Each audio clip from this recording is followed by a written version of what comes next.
Morning. Hiya. No, it's not. It's afternoon. Oh, you're We've right. just had lunch. Good point. So it's afternoon. We are going to talk about watering, lack of, too much, how to, when to, and what plants look like when they're either too dry or too wet.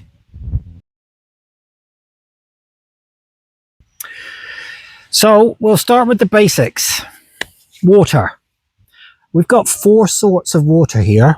So first of all, we have good old-fashioned tap water.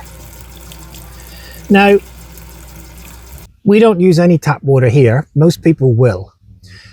Check out if you can, check out pH, calcium levels, chloride, all the rest of it, because that will over a period affect your plants. It'll have something in it. Our previous address, although we were on a well, our water was very, very, very hard. And the kettle used to fur up really quickly, which is a really good sign that you've got a lot of calcium in the water. So if you're using tap water, keep an eye on that. Next, we have grey water. So you can use... It does look a little grey. It does look a bit grey. I haven't stained that, actually. I used that for some wash. I did some washing up this morning. Not for the household stuff. No, for my budgie stuff. We have a dishwasher for that. I'm not allowed to use that for the budgie stuff. No, you're not. No. Grey water. So washing up water, bath water, shower water. If you can save it, save it. Use your grey water. It's not going to do the plants any harm at all. So you can safely use this. But certainly grey water is another option. Especially at the moment where there's so many places that are getting towards drought. Oh yes, I mean, I heard this morning again, Devon is now on a drought warning, and there's several other many counties in the UK. The UK and Europe are suffering from exactly what we suffered from last year. Last year we had it so dry, so hot, it was unreal. I've never known a summer like last year. This year here in Ontario, we've been really fortunate. We've had some extremely high temperatures, but just as everything seems to be drying out, we get some rain come through, big thunderstorms. The next one, which is the best one, is rainwater. Now, obviously, again, we've been fortunate this year. I'm not going to rub it in. I know many, many, many areas haven't had a lot of rain, but that is still the best.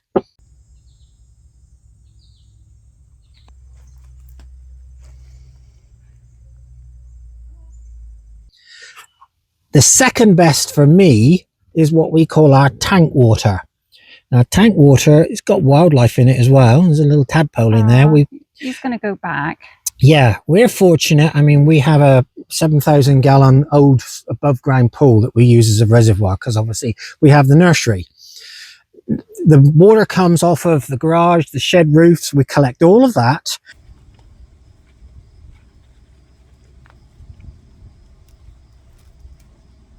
And also we're really fortunate we have a natural spring.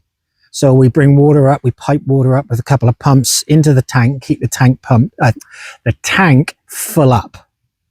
So again, we're very fortunate. One word of warning though, for people that have a really deep well, if you've got a deep well and you're using water from your deep well, do not put it straight onto the gardens. Wells, typically anything over, I think it's about 100, 120 feet, the water is only at about 3 degrees. 3 to 5 degrees, extremely cold. If you put that onto your plants, it'll shock them.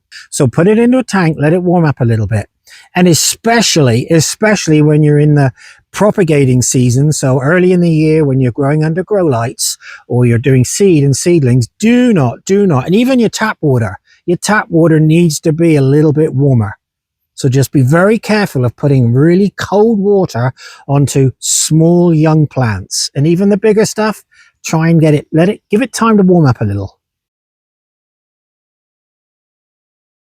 The best time, and for me the only time to water, is first thing in the morning. I see so many people say, oh yeah, we water late in the evening. No, with the humidity that we're getting, typically, certainly here in Ontario, and I know in many places, you water late in the evening, your plants, okay, they're going to soak the water up, but they're going to sit damp and wet all evening. You're just asking for trouble with fungus. So water first thing in the morning. As soon as you get up, or get up a little early, go out, do your watering. Your plants will be a lot happier for it. And it just explain for some who don't know why not to do it in the middle of the day with the sun out. Oh, yeah, don't do it in the middle of the, well, do it in the middle of the day. You're going to waste a huge amount of water. The heat from the sun, first of all, transpiration rate even off the pot is going to be really high. And during the hottest part of the day, generally the plants are stressed. They don't have the ability to take water up efficiently when they're under stress. So if you see your plants droopy drawers, try and wait. You're not allowed to say that? Wasn't expecting it. Go on. If you see your plants drooping, don't go out and water them straight away. They'll be fine. Just let it cool off a little bit. And if you have to, water in the evening. But still, first thing in the morning, best time to water. How much water? So let's have a look at this. It's one of my fine hosta specimens. Was that a new variety? Yes, it is. It comes with holes. So that when the slugs climb up, they think, oh shit, there's nothing left to eat, so they don't bother. Now, it's one of the stock plants we brought with us from our other properties, been in a cove frame. Anyway, this episode has been in the planning for quite a long time because I've had to leave things dry out. I've had to overwater some things to show people. So anyway, this one is dry. This is really dry. As dry as it is, it's still not drooping. The leaves are what we call turgid. They're full of moisture still. So that's and then we have an iris. And again, you couldn't get much drier than that.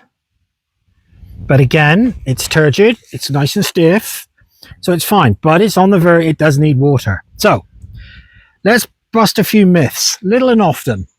So I water this, I give it a little squirt, and that's all it's getting. Did that do any good? Let's have a look and see. What a waste of time. Nothing. So we'll wait. A couple hours later, we'll come back. We'll give it another little dribble. Little and often. There's another little dribble. Oh, it's all disappeared. So it's going somewhere. Done nothing. You could repeat this 10, 15 times and you still know, oh, there's a little bit of a wet patch that side. Little and often is not the way you water a plant. To water that properly, actually, if it's in a pot and it's that dry, I would stick that in a bucket. The only way to wet this properly now is to drop it in a bucket of water until it stops bubbling. That's how dry it is. It wants to float. So I'm just going to leave that there until the bubbles stop. Now, obviously, you can only do this if your plants are in containers and small containers and pots. If you bring one back from the nursery and it looks really dry, stick it in a bucket of water. We all know to do it with bare root plant material, but you can do it with potted ones as well. And they wait till it stops bubbling. It's still bubbling, and that's the air escaping. Pick it up. Let it drip dry for a little while. Then you can just pop it back in the pot. So that's the best way of doing it. Didn't take me very long. Now the other way of doing it is to water and water and water until it starts coming out the bottom. And this is how you water plants properly. You soak, you soak, you soak.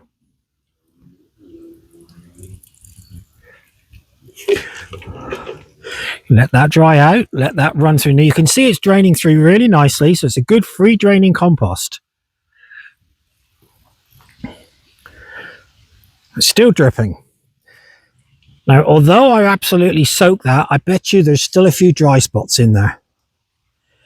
Look at that. Really wet around that side. And around this side, it's still a little dry. So that will need another good watering can full of water, but that is really heavy now.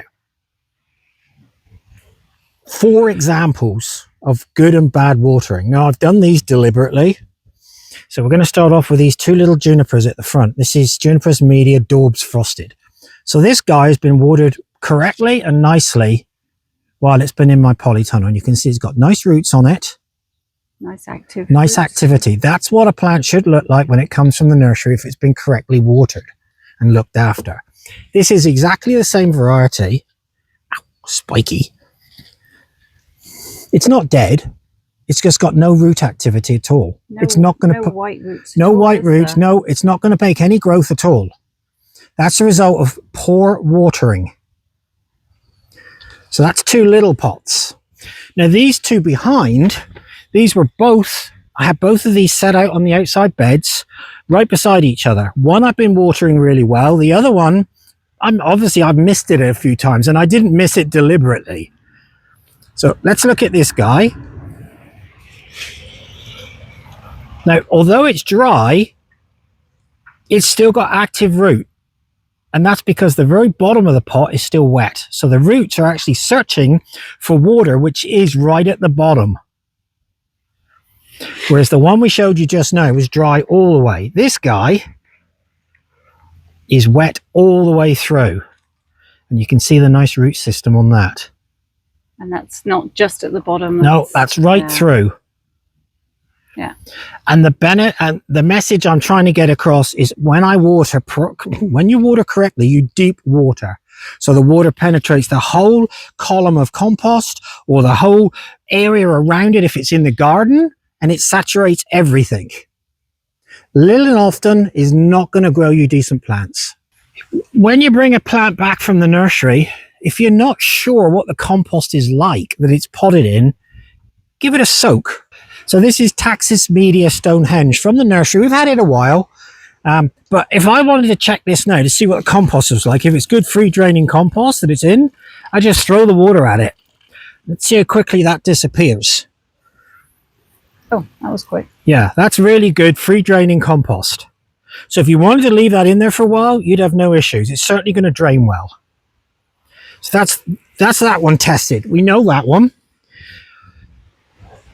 Then we have a willow. This is Salix gracilis Mount Asso. Has really nice pink catkins in the spring. Had this one for quite a while now. It came in the spring in a pot. This one is a real pain to keep wet. It's dry. I can feel it's dry by the weight of it. I'll put some water on it and you'll see. It's not draining very well. It's sitting on the top and taking a little while. The compost is still good. It's good free draining compost. The reason this one is not draining very quickly is because it's got so much root on it. So don't confuse a root bound pot with poor drainage. If this was anything other than a willow, I would have potted it up by now, but I'm not bothering because this is going out very soon. So again, be careful you're not confusing poor draining soil with a pot bound plant. Finally, we have one of our maples. Ah, pretty. Yeah, this is one that I bought with us, lifted it. I cannot keep this thing wet. It doesn't matter how much water I seem to throw at it. It will not stay wet. And it's because it's got so much greenery on it.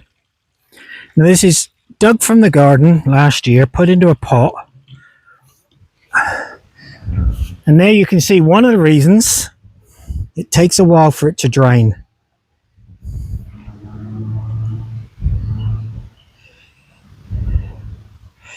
Now the water's gone eventually, but I can tell you now that's not very wet. It's still light as a feather. And I expect this one, and I know this one actually, look at that, desperately needs potting up. So this one will get dunked in a big puddle of water somewhere. I'll find something I can dunk it in, and then it'll get potted up into the next pot. It's fine, it's doing okay, but it's about time it went up into a larger pot.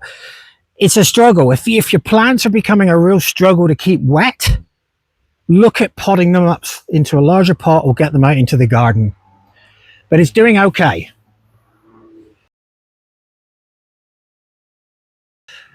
So how do you know if you've overwatered or underwatered? So I got 3 examples here. One of underwatering. This was in a shallow pot. and it blew over. I hadn't noticed in the polytunnel, and it dried out. The difference is in the leaf. These leaves, I don't expect you'll hear it, but these are crispy. The tips typically will go crispy as well on a plant that has dried out at some point. And it's very, very different to a plant that's been overwatered. This will be fine. This will grow out eventually. It's not the end of the world. So if you see this on your maples, the other thing that can cause this a little bit, the warm wind will do this, not so much the cold wind. The cold wind will affect them differently. They'll go a slightly different color in a cold wind. Warm wind, damage, and drying out. I had a problem finding plants that had either dried out or I'd overwatered. This is one of my seedlings. It's been struggling for quite a while. This I've actually overwatered. Now you can see it's gone a black grey color rather than brown, and these leaves are actually soft to the touch. They're not crispy. You can see it. Now this is a sign of overwatering. So that's a little seed raised maple. And here's another. This is Acer Janala, which we're using for hedging. This is a really good example of overwatering. Again, you can see the leaf, it's not gone brown. I don't know what color you want to call this. It's like a, I don't know, what is it? An olivey green. Yeah, it's an olivey green. It's a different color, and they're soft. They're soft to touch. Even the brown leaf. Yeah, it's soft compared to up here. Now, if you hold this up against, you can see the difference in color between those leaves. So the one on the right of your screen is the dried out. The one on the left is the one that has been overwatered. So if it's dried out like this, give it a really good soak. Let the water pour out the bottom of the pot. Let it dry out let it drain out for a little bit. Do it again, and then just leave it. Another way, and another thing I should have mentioned just now, if you're not sure whether your pot is dry, if it's in a container, this is easier, and a container that you can lift. Once you've watered your plant and it's fully soaked, pick it up. Feel how heavy it is. And then if you're not sure in the future, just go pick it up. Well, that feels really light. Well, okay, it needs a drink. Sometimes the top of the compost will have dried out, but the rest of the column will be really wet. You keep throwing water to it, you end up doing this. You'll very, very rarely will you overwater a plant in the garden. Very rarely. Unless you've got really poor draining soil and you just keep throwing the water at it. So if you really, really must plant in the summer or in the hot season, there is one technique that you can use. I've got some of my own buddleia here. They really need to go out. These were done from cuttings and bought from our previous address. They're a little dry. So what I'm going to do is I'm going to give this one again in the bucket. I'll just give it a quick soak. They're not overly dry. So the bubbles are stopped. So we're going to take the buddleia, the old shovel, the best watering can you can buy, Hawes watering can, 2 gallon. Another thing perhaps I should have said as well is don't be spraying your plants. You cannot get enough water into a plant by spraying it. You want to be watering the base of the plant with either a watering can or a decent hose. And another squeaky bird. Another point to make as well, I'll put this down for a sec. If you're using a hose for watering your garden, if it's been sat out in the sun, that hose has got water in it. That water will actually be almost red hot. So run some of that off before you start watering your plants, because you will scald the plants. And run it off and save it. And save it into a bucket or somewhere. Or the other thing is to make sure that when you finish watering, you drain your hose out. Buddleia. This bed's not ready yet. I've just prepared one corner of it. But you can still see, again, I'm not trying to make people jealous, but our soil is still quite moist. I don't need to make a huge hole for this one. I got a rock there as well. I just get the rock out.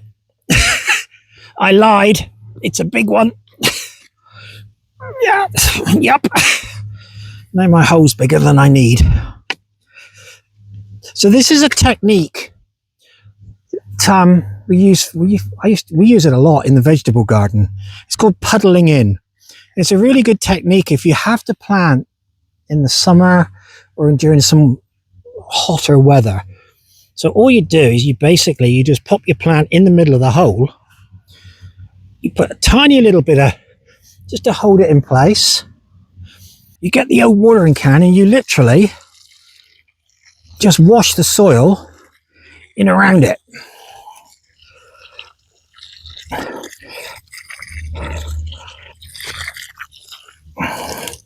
And we'll leave that to drain a little bit. So we've let that drain a little bit. So now all I'm going to do now is I'm going to pull the rest of the soil in around. Don't try and put your foot on it to firm it. You won't be able to. Just give it a gentle press in.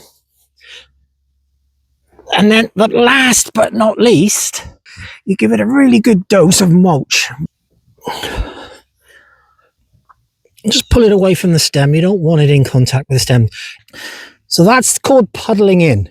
Like I said, we do it with a lot of our vegetables, and we've done it very successfully at our last property when we had no choice but to do some planting in the late spring, early summer.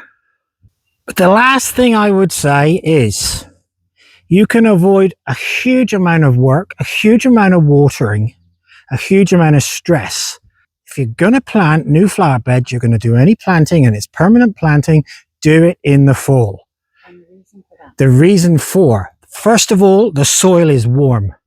Secondly, you can water once, mulch, and then the plant has the whole of the fall in warm soil conditions to establish a root system. It will then get the snow, it'll get the rain over the winter months. It is highly unlikely that you'll have to ever water it again.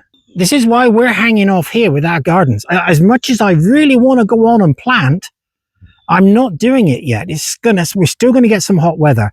We're going to spend the rest of the August prepping. I'm going to do a little bit, but that's for another video. We're going to spend the rest of the fall prepping, August prepping, and then we're going to start planting early September. That way we water it in and we don't have to worry about it again. My other philosophy with our other garden, where we had 7 acres of gardens, was after a year, if a plant cannot sustain itself in the garden, I don't want it in the garden. If you've got a large garden, you don't have the time. And in some places now, you don't have the water to be able to be out watering everything. And forget the lawns. The lawns, doesn't matter if they go brown, they'll come back. Put the water to the plants if you have to. Something else I've just thought about as well. We're in Ontario. The issue with planting in the fall is that there are no plants for sale, because the box stores think that by the end of June, gardening season's finished and they're getting the snowblowers out. It's bloody useless. It really is. Support your local nursery. Certainly here in Ontario, support your local nursery, your garden centres. They'll have plants all the way around. Ignore the box stores. If you all ignore the box stores, you go to the nurseries, the garden centres, you'll have a much wider range of plants to choose from. You'll have good advice, and you'll have a good plant and a much better garden for it. Plant in the fall. Buy from your local nurseries, garden centres, because if you don't, they're all going to go out of existence and we'll all be having the same 20 plants in our gardens, because all that will be left will be the box stores. Oh, and one other thing as well. Don't believe the frickin' Weather Network or the Weather Channel, because they are totally useless. We were supposed to be getting, I think it was up to 50 to 60 mil of rain in the last 2 days. I've barely seen a cupful. 100% of 50 to 60 mil, they are useless. So don't be looking at the weather forecast. Stick your head out the window and see for yourself, because you can't rely on the weather forecast at all. There was something else I was going to say as well. Now I've forgotten. That's your age. Yeah, I know it is. Yeah, there was something else I did think about. Anyway, I don't know. So until next week, I hope that's been of help. So we'll see you in a week's time. Bye. Thank you. Bye-bye. Thank you.